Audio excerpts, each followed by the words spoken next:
And we're back at Motor Cars of the Mainline for your consideration. A white over saddle leather 2010 Bentley Continental GT Speed, 19,750 miles, immaculate condition.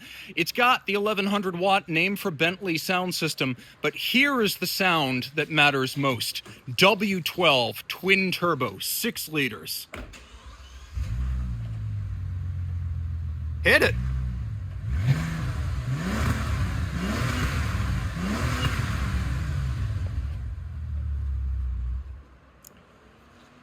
That is the sound of Zeus's fist, and you're about to see it.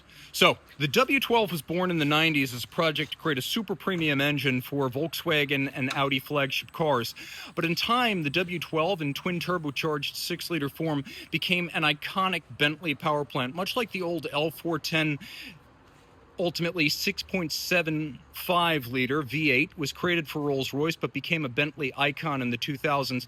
This, which went out of production in June of 2024, by the end of its run had become an icon of Bentley performance. So you're looking at a W12. For the speed, power went up. It went up to 600 horsepower. Torque went up by a dramatic amount from 479 on the standard car to 553. So you've got the ability to go from 0 to 60 in 4 seconds flat. Some publications even found under 4, quarter mile in 12.4 at 115 miles an hour, and it'll top out at 202. But it's the way it's done that matters. Twin turbos, intercoolers, 4 valves, 4 cam, and a W12, so that requires some explanation. If you're familiar with the Volkswagen VR6, you know it's sort of like an inline engine in that it only takes up a small amount of space laterally, and it's short end to end. That's because the VR6 is a V6 with a 15-degree V angle, so narrow that it's basically the size of an inline 4, and it can use a single cylinder head over those two banks. So here, instead of needing 4 separate cylinder heads, we have 2 cylinder heads. We have the 2 VR6s joined on a common crankcase, and the way the cylinders are laid out is in a W. And so when you see this engine with the cylinder heads removed, the interplay of holes might set off your tryptophobia. So if you've got that, just look at it like this. If you're interested in the engineering under the hood, definitely check out a stripped down W12 block. It is unlike anything else. With the two 15-degree narrow angle V6s on a common crankcase, they're only 72 degrees offset from each other. As a result, you wind up with an engine that's just slightly longer than a 3-cylinder and narrower because of the narrow V than a V8. As a result, this 6-liter twin-turbo W12 has a block that takes up less space than the Volkswagen Audi 4.2-liter V8. Now, there's a lot to love in here, and it's a lusty machine. It drives through a 6-speed transmission. It has all-wheel drive. And so you've got 4 connected corners, and because this is a Volkswagen Audi-style mechanical differential, it's not viscous coupling. It's actually based on Torsen mechanical differentials, which are quicker to respond than a viscous coupling. So that's very, very important. These are absolutely ferocious engines that are surprisingly revvy to about 6,500 RPM. You might not expect that, but they have lots of low-end torque with all 553 pound-feet, coming at only 1,750 RPM. There's also a remarkably roary exhaust that will allow a surprising amount of overrun burble and roar, so it can get loud if you want it to. Taking a quick look up front, we're going to get a little bit of a view of the grille here, because the grille on the Speed was a bit different. Now, you see how it has soft close there, and also how the release for the hood is actually the Bentley B? How cool is that? And of course, parallelograms with gas struts, absolutely no conventional hinges, and absolutely no prop rods. So when you close it, it's actually got a little bit of a soft touch type close. Finish that up.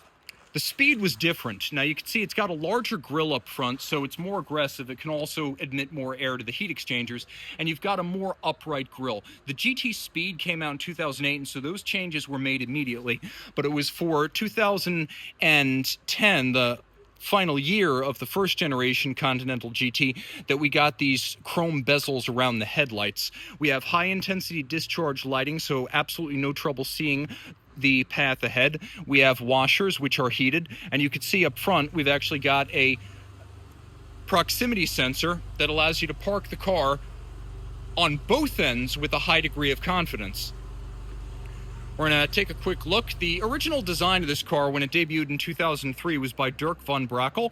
And von Brakel was drawing on the R-Type Continental of the early 1950s, which was the definitive post-war Bentley and the most collectible post-war Bentley. And he did a good job of channeling that into a swoopy, modern pillarless coupe design. It's not huge. It is very heavy at about 5,200 pounds, but it's not huge. It's 189.1 end-to-end, and it's got a wheelbase of 108.1. So this is a large two-door car, but only about a mid-size car by the standards of modern roadways where SUVs tower over all. We're going to go inside and mention that because this is the GT Speed, it automatically comes with Mulliner Driving Specification, which includes everything from the knurled shift knob to the extraordinary amount of wall-to-wall leather to the cross-hatching patterns on the seats themselves.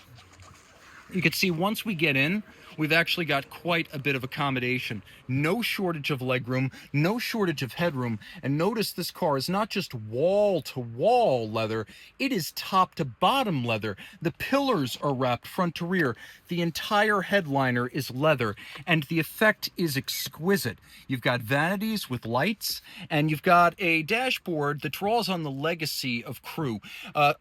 Quick bit of potted history. In the late 90s, as it became clear that British defense contractor Vickers did not want to retain Rolls-Royce and Bentley, the initial thought was that it would do business with BMW, with which it had prior component supply agreements as well as experience as an aircraft engine designer. Well, BMW and Volkswagen got into a fight over Rolls-Royce and Bentley. Cut to the chase, BMW walked away with Rolls-Royce, but not the factory. Crew, the lines, the buildings, the craftsmen, the tooling, the dies, the experience, the engineering and styling studios, the warehouses full of parts dating back to the 50s, all of that went to Bentley. And so Bentley today, out of Crew, is the original Rolls-Royce Bentley factory. It is the original factory where all of the classic cars were made.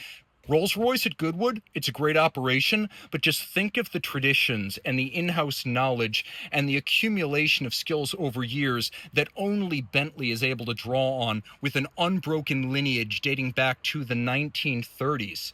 So that was when Bentley and Rolls-Royce were combined. It was 1930 to 31. We're going to take a quick look here in the glove box, and as you can see, this car features a 6-disc CD changer. We also have DVD-based navigation and all of the original manuals. Taking a quick look in the center console, we've got the original in-car phone, which may actually work because this car was built after the analog phone towers were deactivated, so this would have been all digital, and so there is a chance, I'm not making a promise, but a chance that you might be able to hook this up if you wanted to put it on a plan. And as you can see right here, we've actually got a little SD card slot. We've got, we're gonna actually, why don't we start it up, Anthony, and we'll take a look at some of the infotainment features. Note the quality of the components. Everything that looks like wood is wood. Everything that looks like leather is leather. Analog clock, the epitome of elegance, and these iconic organ pull vent closures. Taking a look at the center console now, we've got push button stop start, and then we have multiple settings for our heated seats. We have a manual override if you want to raise or lower the rear wing. I'll show you that in a moment. We also have multiple damper settings, everything from absolute comfort to absolute sport. If you wish to swap your 6 gears manually, you can do so. You can also engage a sport shift algorithm, and one of the features that makes the Speed is that the stability control program, which is Bosch 8.1, it actually has a dynamic mode that allows for more side slip and a little bit of, if you will, sloppier tail out handling attitude. If you want to drive enthusiastically, you do have that capability. We have everything that would have originally come with the car. The condition is impeccable. And name for Bentley: 15 speakers, subwoofers, tweeters, 1100 watts of power, digital signal processing. This system which you can see confirmed by the door cards, is so powerful that it can physically injure you. Remember, 746 watts is 1 horsepower. So with 1100 watts of potential top-end power, you would need a lawnmower engine to run the sound system in this car. Now we have, I believe, 12 to 14 degrees of adjustments in the seats here. You can also see part of Mulliner is that we have the embroidery of the Bentley logo in the seats themselves, and that's front and back. We'll talk about the back in a moment, but you've got cup holders, center console, and as much wood and leather as the front seat passengers. Note, these are not symbolic seats. They're not for your luggage. You can put adult people back there, and they will be comfortable. Okay, let's talk about some of the functionality.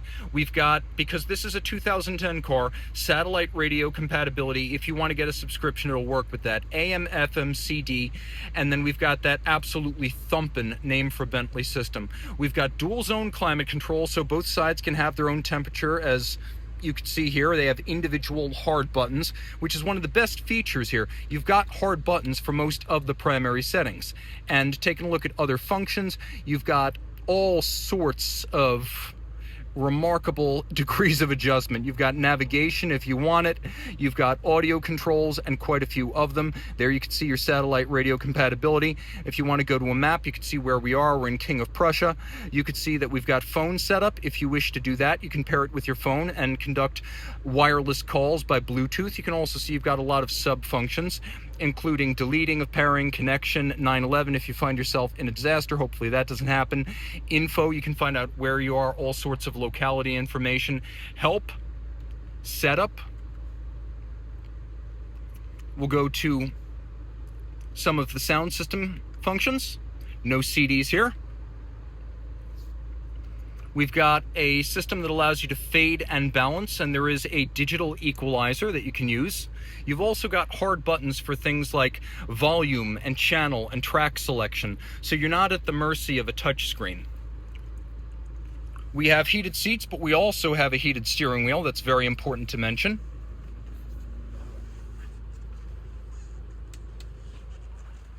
And I mentioned that we have an automatic exterior spoiler that you can raise manually. We're going to head over to the driver's side. Because this is a German car at heart, you have one-touch controls. You can see we have 3 degrees of memory, as well as seat heating. Power windows, power locks. Because this is Mulliner Driving Specification, you can see we've got the drilled alloy pedals.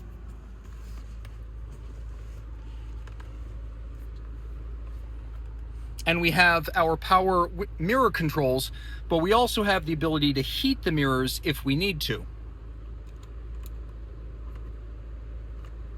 Very easy to use, on-off vents. And I mentioned this is a fairly high-winding engine for a twin-turbo that happens to be 6 liters. And you can see the red line is 6,500 RPM. You're going to use most of that speedometer. 200 is calibrated. I guess it's calibrated to about 210. And you're going to be pretty close to pegging the meter. As you can see, we've got automatic lights if you want them. Let's try to get that focus back in there. Sorry folks, there's minimal light inside the car, so my phone's bugging out a bit.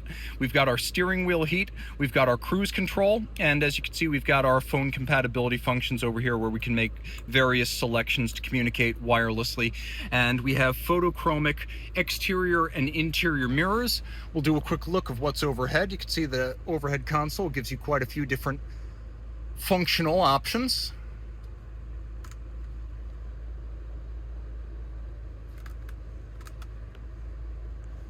And now we'll take a look at the trunk. ABS, stability control, traction control, power operated up and down trunk. 13.1 cubic feet.